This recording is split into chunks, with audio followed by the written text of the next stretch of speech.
In progressive fighting system, we like to be like rats. We like to win at all cost. We want to be...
In this program, you're going to see us training a lot with weapons.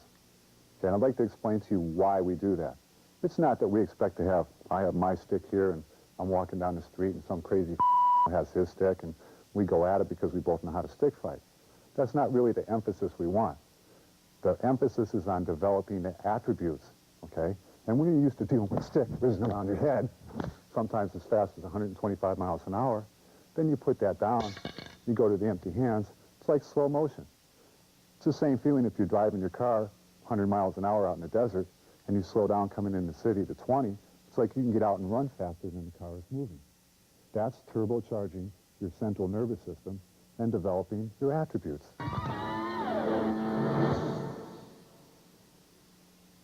Okay, we're going to start off with some basic angles. Anytime we have a weapon in our hand, we want to always equate it to the angle of attack. Okay? So what I'd like you guys to do is just up on your feet. And this is an angle 1. We'll call this, just for the sake of argument, this is an angle 1, downward diagonal. Okay? Let's everybody do that. Angle 1. Okay? This is an angle 2, backhand diagonal down. This is an angle 3, a horizontal this way. Angle 4 is a backhand this way. Angle 5 is a straight thrust. And the last angle is an overhand. Okay, let's do it again.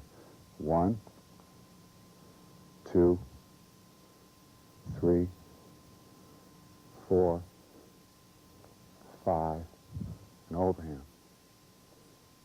Okay, again. 2, 3, 4, 5, and overhand. Okay?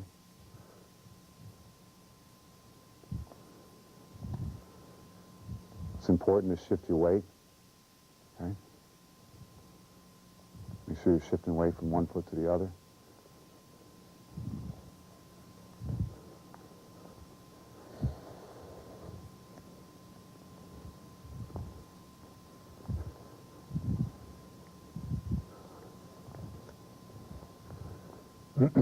Okay, now, let's talk a little bit about the ranges with weapons. The reason why weapons training develops your empty hands is because it's like a chess game. For instance, Tim or Pat, if Pat gives me an angle 3 and I hit the hand, he's first got to survive the hand smash. Okay, and don't block this. Okay, give me an angle 3. That's the hand smash, just a smash on the hand. If he survives that, then he's got to worry about the puño hit. If he's having a good day and he blocks the puño hit, then he's got to worry about the flip stick.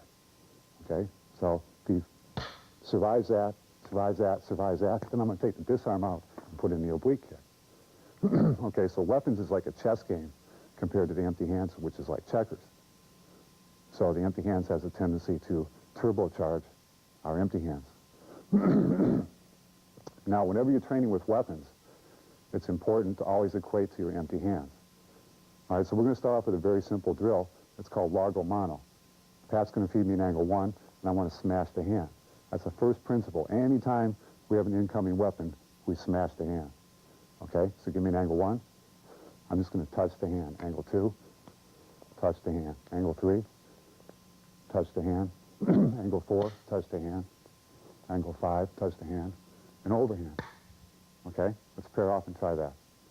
One side feed and then switch it.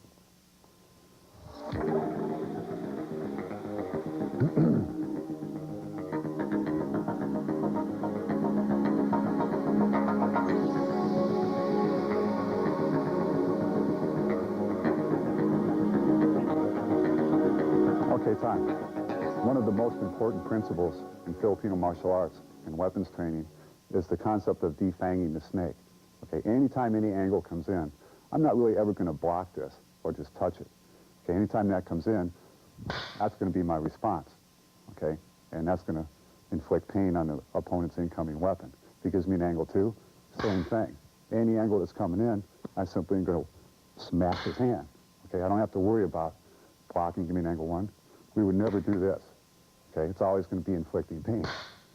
Okay, so now as we're doing this, this is one range. Okay, this is called largo mano range. If I smash the hand, his stick cannot hit my body. Okay, if he gives me an angle 2, I can smash the hand, and his weapon cannot touch my body. If we're a little bit closer, okay, I need to smash the hand and put in the check just to be safe. Okay, so what I want to do now is move on to what we call sombrada. It's another range closer in. All right, so we're going to smash the hand, same thing, angle 1. This is the first block. It's called an inside deflection. Notice I'm smashing the hand and putting it in the check, okay? And this inside deflection is a little bit of zoning footwork. We always want to zone away from the incoming weapon, okay? Again, that's an inside deflection, okay? I'm going to feed Ed. Very good, do it again. Okay, we'll just start with that. He's going to feed an angle 1, and the receiver is going to do an inside deflection. That's our first counter or our first block.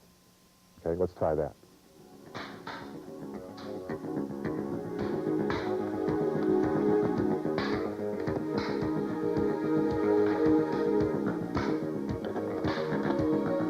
Tim, when you're feeding the angle to your training partner, don't short arm the stroke. Okay, make sure you express it in. If I just feed it out here, he doesn't really have any reason to move. But the minute I express it in, now he's got to move. See how his mechanics are better and his footwork are better? Okay, if I feed him an angle 2 and I do this, he really doesn't have a reason to move. But the minute I go like that, he has to move. Okay, that's what we want to get out of the weapons. We want to make our bodies move better. Okay, so each time you feed an angle, he should feel, don't do anything, he should feel like this is going to touch his body. If he doesn't really have a reason to move. If I thrust and I just do this, he doesn't have a reason to move. But the minute I put it in, boom, he's got a reason to move, okay? Now he's got to move. Okay, if I give him an angle 1 this way, he's got to move, okay? So let's try that.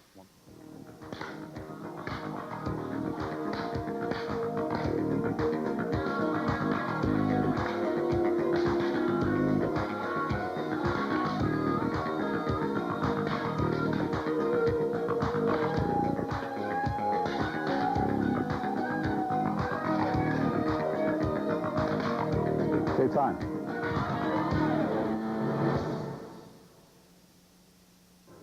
Now Patrick gives me an angle 1, okay? And I smash the hand and trap the hand. In combat, it's important to know I would not let this go. But for the training, I'm going to let it go and I'm going to allow him to counter. The next motion I want Pat to make now is called a drop stick, okay? So Patrick, why don't you try that a little bit? Yeah, again. Just like that, okay? And I'm going to feed him the next angle, which is an angle 4, and that's the counter for the angle 4, which is a drop stick. Notice how he got his leg out of the way. If I just stay right here, he's going to hit my leg. Even if I do the drop stick, it's going to still make contact. Okay, so what I want to do is make sure my leg gets out of the way as I smash his hand. Okay? Angle 1, inside deflection. Next angle is a drop stick. Okay? I feed Patrick, same thing. Okay, make sure your leg is back and out of the way. Let's try that.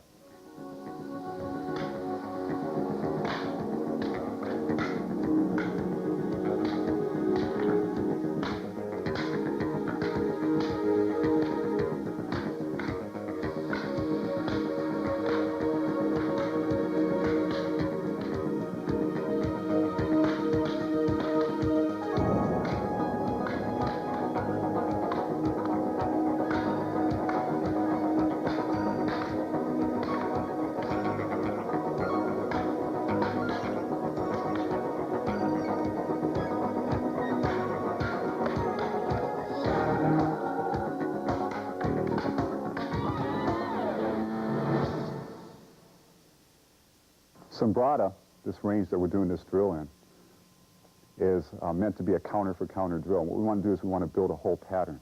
Okay, so we're always going counter for counter. Eventually, we can get into a flow. Okay, this is just the first two steps. Pat. Okay, he gives me an angle 1. I do my inside deflection. And it's important to remember, this is always a smash on the hand. And that's the trap. Okay? And once again, we're always trying to think about our empty hands. If we're not holding the weapon, and the angle 1 comes in, it's the same thing. It's the same motion. Okay? All right, no matter what. That's why the weapons help turbocharge our empty hand. Okay, so he gives me an angle 1, I smash the hand and check the hand. Then I feed him an angle 4 and he drops sticks. His next thing is going to be a thrust right here, in which I'm going to counter with a wing block. Okay, again he gives me an angle 5. Boom, that's the wing block. Okay, let's just try that in the air. Okay, get this motion down. Shift your weight from your left foot to your right foot and go like that. Okay, again. Very good. One more time. Okay, now let's pair off and just feed the thrust and do the wing block. It's very important to get this motion down. The wing motion is very combative, okay, especially for your traps. Okay, when you get into the traps here, this wing motion is very good. Okay, see it from this angle? That's the wing motion. Once more time. Give me a good block. Yeah, that's it. Get a nice wing hand motion in. As soon as I'm here, I just deviate that pressure. Boom, that's my shot. Okay, let's try that. Feed an angle 5 and do the wing block. And then we'll put it back into the flow.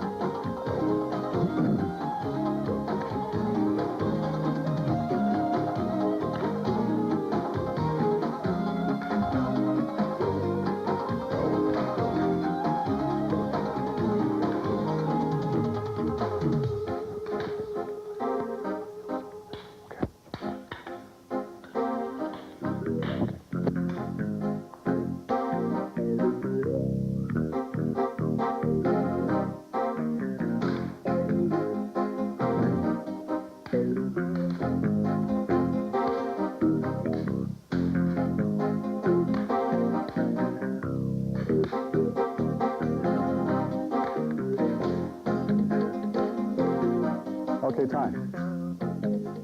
Okay, so now let's put it back into the whole picture. You've got a smash in the hand and an inside deflection. I feed an angle 4 and he does the drop stick. He feeds me angle 5 and I do the wing motion. Okay, now I feed him. He does the inside deflection. I do the drop stick. He does the wing block.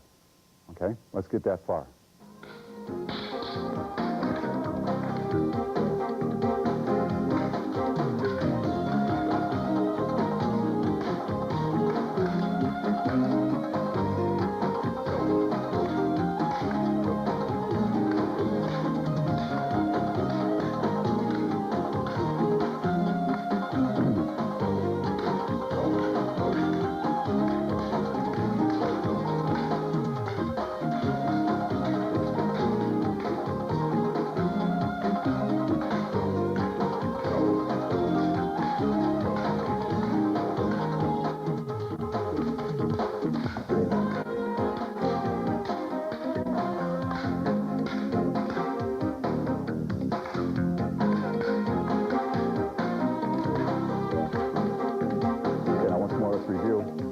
She gives me an angle 1, I smash the hand and check the hand again. She gives me an angle 1, I smash the hand and check the hand. I give her an angle 4 and she does a drop stick. She feeds the thrust, I do my wing block. Now my next most economical strike is an angle 2, which is going to come right there. Okay? And if she tries to do anything else but what we call a shield, she's going to be late. Okay? And she won't get there on time. Otherwise she's going to be hit. Okay? So as this comes in, she's simply going to do a shield and zone that way. Give me an angle 2. I don't want to stay right here and try to do a shield. Okay, really put that in. Right, if she does that, I'm going to be cramped, and I'm probably going to get hit. So I have to zone a little bit to this position. Okay, so each time she gives me an angle 2, I just zone over here. Okay, so once again, I feed her an angle 1, inside deflection, drop stick, wing block, shield. Okay, put the angle 2 right here at the neck. Again. Very good. Okay, let's try it.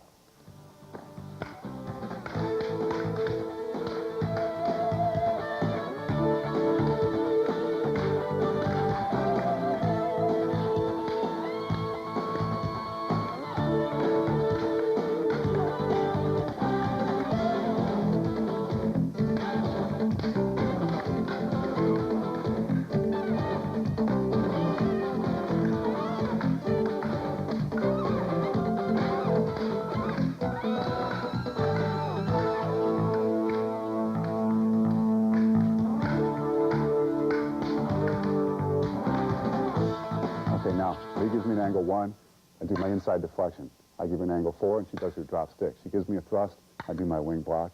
I give her an angle 2, and she does a shield. Now, from right here, what's her next most economical strike? Overhand. And if I try to do anything else other than go straight up with what we call a roof block, give me an overhand, that's our roof block, okay? And it's important. We call it a roof block, but it's not really a block. It's a counter. We're inflicting pain, okay? So once again, he gives me an angle 1. I do my inside deflection. Move out this way. Okay. Angle 1, inside deflection. Angle 4, she does the drop stick. Angle 5 is my wing block. I give her an angle 2, she does the shield. Now I do my roof block, okay? Let's get that far. Very good, thank you.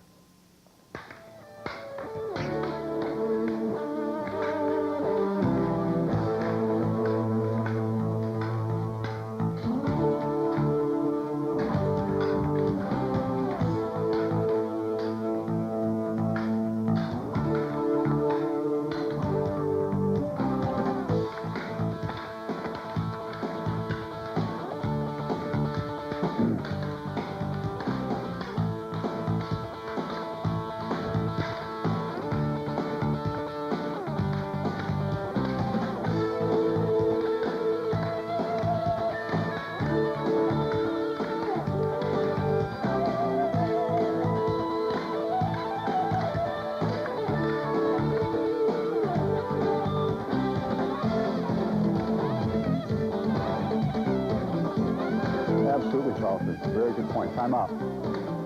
Paul just asked a very, very good question. He said, when you're striking with a stick, is it like punching where you try to follow through, like 6 inches beyond your target? Absolutely. Absolutely follow through. If you stop your strike, you're not going to hit anything. And if you do, it's not going to hurt anybody. And the same thing, once again, we're talking about equating the weapons to our empty hands. It's like the story about the knife thrower in the circus. He's got his wife on the board. It spins around. And, you know, for 15 years, he's throwing the knives. They stick here and here and here and here.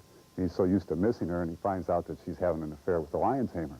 He says, heck, man, I can take her out. Nobody's ever going to say a word. I missed. You know, so that night he goes out there, man, he's trying to hit her, and he's throwing the knife, and it's going choom, choom, choom. And he can't hit her, you know. And the reason why is because that's how he trained. You got to remember, how you train is how you're going to perform under pressure. All right? So every time you pick up a weapon or any time you train with anything, just ask yourself, is this how I want to be in combat? Come out here for a second. If, for example, you give me an angle 1 and I miss, I still have the safety check. Do it again. If I happen to miss, I still have the safety check. Okay? If I don't put in the safety check and I miss, you're going to what? Bam. I'm going to wake up in another zip code. So no matter what angle, you still have that extra hand. Exactly. Okay. Yeah. Okay, one more minute.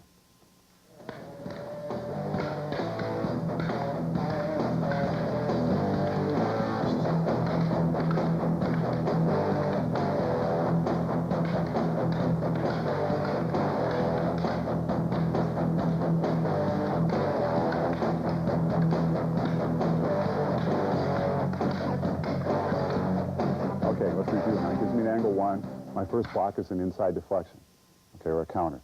Once again, let's review the footwork. I want to make sure you're shifting your weight and zoning to 0 pressure. I don't want to stay right here when he gives me the angle 1 and try to block that. It's, you know, it doesn't give me enough time. If you just move a little bit, okay, I'm more comfortable now. Okay, now I give him an angle 4 and he does a drop stick. He's smashing the hand and checking the hand. He gives me an angle 5, boom, that's my wing block. Same thing. Now I give him an angle 2 and he does his shield. Okay, now the overhand comes in and there's my roof block. Okay, now if I just feed him an angle 1, we're back to the beginning.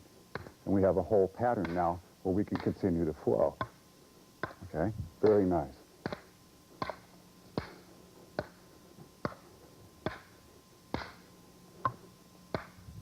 Okay, let's get that far. Put it into the whole flow now.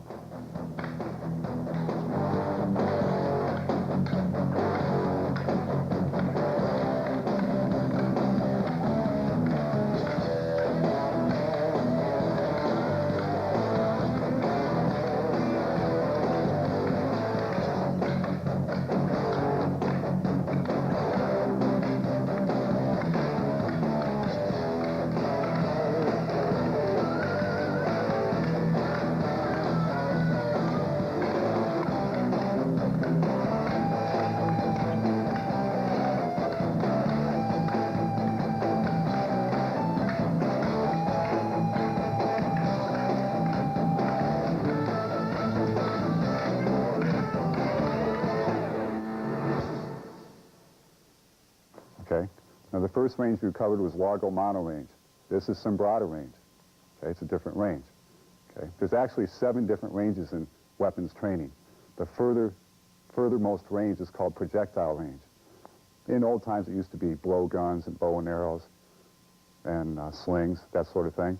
Modern times, it could be coffee cups, pool balls, anything you can pick up in a scuffle to throw.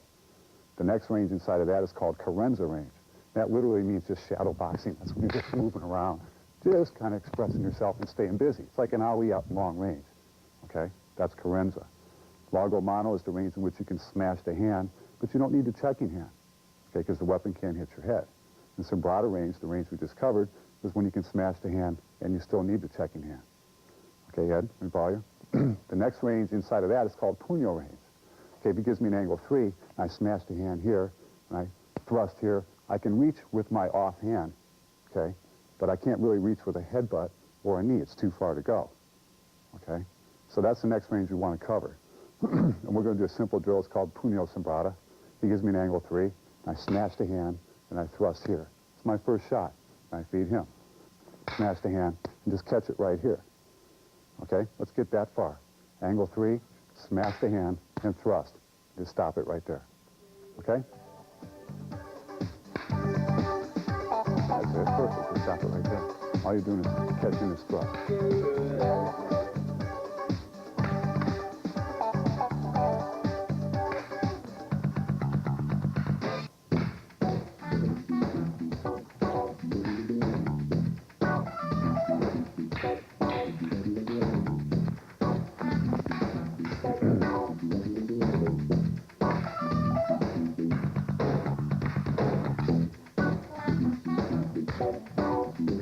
Zoning. Okay, when he feeds the angle 3, you just kind of zone a little bit this way. It's the same wing block you were doing before. And then just thrust this in there. Make sure you threaten him with this so he has to have a good block. Okay? Very good question. 30 seconds.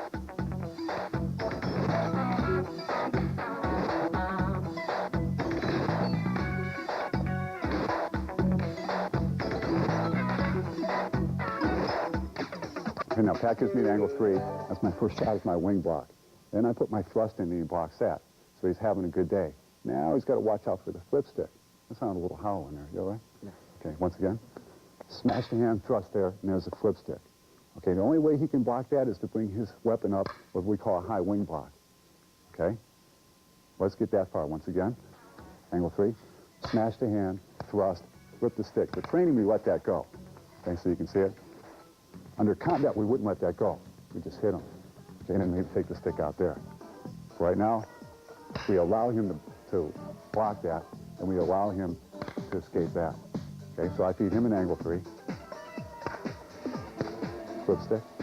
Okay, just get that far. We want a nice cohesion up here. Okay? Let's get to that point.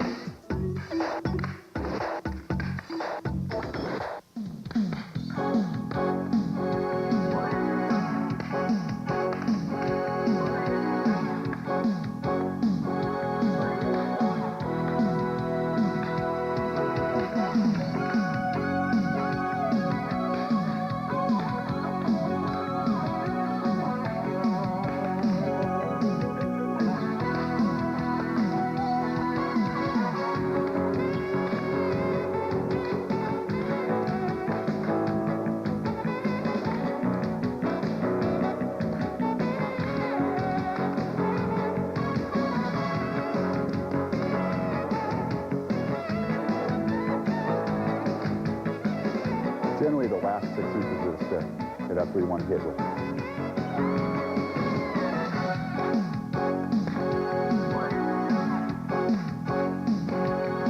Okay, once again, Tim gives me the angle 3. It's my first block, is my wing block. There's my thrust. He blocks that, and we get to this point. Now we're kind of stuck here.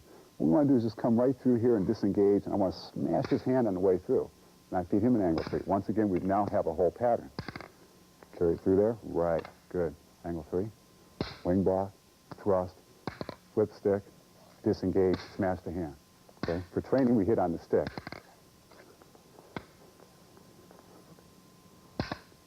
So Okay, a thrust is fine here, too.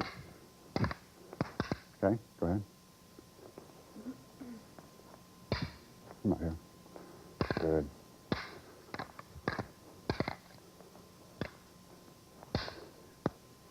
Nice. Good. Sometimes you hit at the leg, okay? That forces him to get the leg out of the way. Move your leg. There you go. Make sure you hit the stick on the way through. Good. Okay, can we try that? Let's get that far. Okay, once again, reviewing the Pugno Sombrata. He gives me an angle 3. I smash the hand and thrust. He blocks that. I flip the stick. We get a cohesion up here, and I come through and smash the hand there. I feed him an angle 3. He gives me the same thing. That's the flip stick. That's the disengagement. Okay, now why we want to do this? Okay, for our empty hands, it's the same thing. Every time we get anything coming in, we take it out. Anytime we get an instruction, we disengage. Okay, to whatever we might want to do. Okay, but the main thing is the weapons are helping our empty hands. Okay, now I want to add one more element. Gives me an angle 3, smash the hand, thrust, flip the stick. Right here, as soon as I feel this cohesion, I just want to put in my oblique kick and then disengage. Okay, flip the stick, oblique kick. Boom, okay, disengage. Okay, boom, flip the stick, oblique kick, disengage. Okay, let's try that.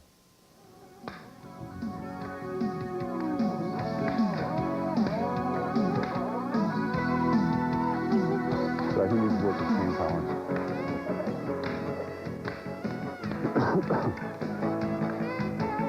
Right there, oblique kick, right there. That's it, perfect. Put it on him a little bit. He needs that.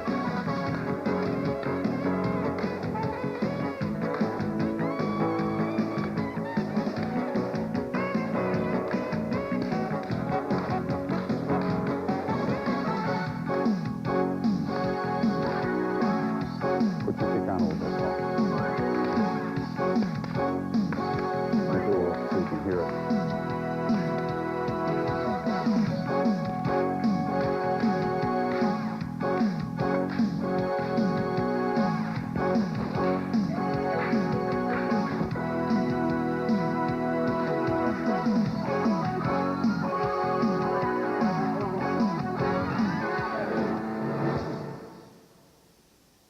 Let me borrow you.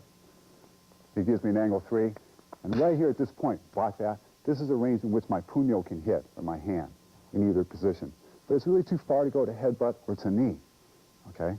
So the next range we're going to cover is hubud range, which is a little bit closer than puño range. And it's the same drill as empty hands. Raise, slap, and hit. This is called the third hand principle in Kali. Okay, you'll notice my eye jab is already in, and I'm simultaneously blocking his incoming strike. And in reality, that's going to be a smash on his hand when it comes into play. But I raise, slap, and hit. Raise, slap, and that's my eye poke.